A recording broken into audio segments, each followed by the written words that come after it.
Olavakkode railway സ്റ്റേഷന് മുന്നിലുള്ള bus stop പലതരത്തിലും വാർത്തകളിൽ ഇടം പിടിച്ചിരുന്നു. ഈ ബസ് സ്റ്റോപ്പിന് 16 ലക്ഷം രൂപ ചിലവ് വന്നു. പലരും അത്ഭുതത്തോടെയാണ് അതിനെ നോക്കിയത്. ഈ ബസ് സ്റ്റോപ്പിന് 16 ലക്ഷം രൂപ ഒരു സംശയത്തോടെയാണ് എല്ലാവരും നോക്കിയത്. ഇത് സംബന്ധിച്ച് മാതൃഭൂമി ന്യൂസിലും വാർത്ത വന്നു.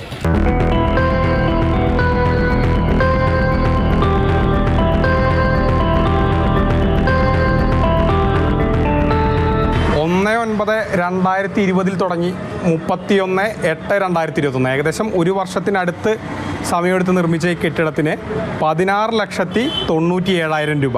അതായത് ഏകദേശം 17 ലക്ഷത്തിനും 3,000 രൂപ മാത്രം കുറവാണ് ഈ കെട്ടിടത്തിന്. രണ്ട് ചോദ്യങ്ങളാണുള്ളത്. ഒന്ന്, ഇത്രയധികം തുക ഒരു ബസ് സ്റ്റോപ്പിന് ആവശ്യമുണ്ടോ? രണ്ട്, ഈ ബസ് സ്റ്റോപ്പ് കണ്ടിട്ട് ഇത്രയധികം തുകയായെന്ന് നിങ്ങൾക്ക് തോന്നുന്നുണ്ടോ? എല്ലാവർക്കും തോന്നിയ സംശയം MP ഫണ്ടിൽ നിന്നും പണം നൽകിയ VK ശ്രീകണ്ഠനും തോന്നി.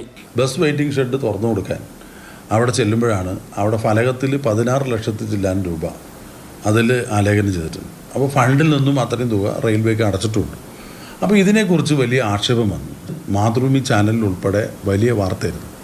സ്വാഭാവികമായിട്ട് ഇത് അന്വേഷിക്കണമെന്ന് ഞാൻ കലക്ടർക്ക് ലെറ്റർ കൊടുത്തു. കലക്ടർ റെയിൽവേക്ക് ലെറ്റർ കൊടുത്തു. ഈ ബസ് സ്റ്റോപ്പ് പലപ്പോഴും VK ശ്രീകണ്ഠൻ MPക്ക് ഒരു തലവേദനയായിരുന്നു. പലപ്പോഴും നിരവധി ആരോപണങ്ങൾ വന്നു.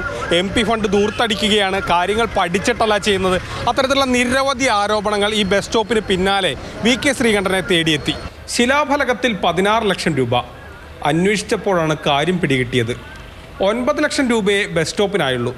ബാക്കി തുക ഡിപ്പോസിറ്റ് എന്ന ഓമന പേരിൽ റെയിൽവേ കയ്യിൽ സൂക്ഷിച്ചിരിക്കുകയാണ്. ഈ 16,85,000 രൂപയിൽ അന്ന് തന്നെ ആ എസ്റ്റിമേറ്റിൽ അവർ അഡീഷണൽ ഡെപ്പോസിറ്റ് തുക എന്ന് പറഞ്ഞ് 7 ലക്ഷത്തിലധികം ഉൾക്കൊള്ളിച്ചു. ഇപ്പോൾ നിർമ്മാണത്തിന് അപ്പോൾ 9 ലക്ഷം രൂപയുടെ അടുത്താണ് ചിലവായിട്ടുള്ളൂ. ഞാൻ ചോദിച്ചു 9 ലക്ഷം രൂപ എങ്ങനെ ചിലവായി ചോദിച്ചപ്പോൾ അവിടെ റെയിൽവേയുടെ ഒരു സ്റ്റാൻഡേർഡ് അനുസരിച്ചേ ചെയ്യുള്ളൂ.